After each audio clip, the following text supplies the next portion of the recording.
1941 সালের 7ই অগস্ট বাংলা পঞ্জিকা অনুযায়ী দিনটা ছিল 22শে শ্রাবণ। রবি ঠাকুরের শরীর খুব খারাপ। আকাশবাণীর তরফে সিদ্ধান্ত নেওয়া হলো প্রতি 15 মিনিট অন্তর অন্তর কবির স্বাস্থ্যের খবর জানানো হবে। জোড়াসাঁকো থেকে খবর বেতার অফিসে পৌঁছতে থাকলো।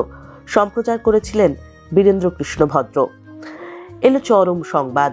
ঘড়িতে তখন ঠিক দুপুর 12টা বেজে 13 মিনিট। খবর পৌঁছলো বেতার কেন্দ্রে।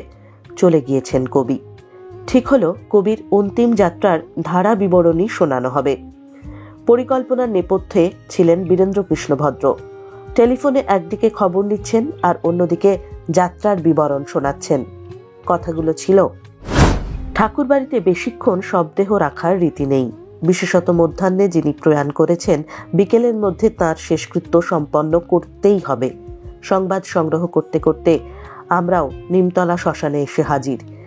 ওপারে দূরের ওই নীল আকাশে অস্তগামী সূর্য শেষ বিদায়ের ক্ষণে পশ্চিম দিগন্তে ছড়িয়ে দিল অগ্নিবর্ণ রক্তিম আভা। আর এপারে এই পৃথিবীর বুকে বহ্নিমান চিতার লেলিহান অগ্নিশিখায় পঞ্চভূতে বিলীন হল এক মহাপ্রাণের পুত পবিত্র শরীর। রবি গেল অস্তাচলে। বিদ্রোহী কবি কাজী নজরুল ইসলাম পাঠ করলেন ঘুমাইতে দাও শ্রান্ত রবিরে। লোকে লোকারণ্য হয়েছিল সেই 22শে শ্রাবণ। তিল ধারণের জায়গা নেই। ভিড়ে শ্মশানে আসতে পারেননি কবিপুত্র রথীন্দ্রনাথ। শেষ যাত্রা বিকেল 3টের সময় শুরু হওয়ার কথা থাকলেও তা বিলম্বিত হলো। জানা যায় রাত 8টা নাগাদ শেষকৃত্যের কাজ শুরু হয়েছিল। মুখাগ্নি করেছিলেন ঠাকুর বংশের পৌত্র সুবীরেন্দ্রনাথ ঠাকুর। যেখানে রবীন্দ্রনাথকে দাহ করা হয়, সেখানেই তাঁর স্মরণে একটি স্মৃতিফলক দেখা যায়। তাতে লেখা, অনায়াসে যে পেরেছে ছলনা সহিতে, সে পায় তোমার হাতে শান্তির অক্ষয় অধিকার। কবির ইচ্ছে ছিল তার মৃত্যুর পর এই গান যেন গাওয়া হয়।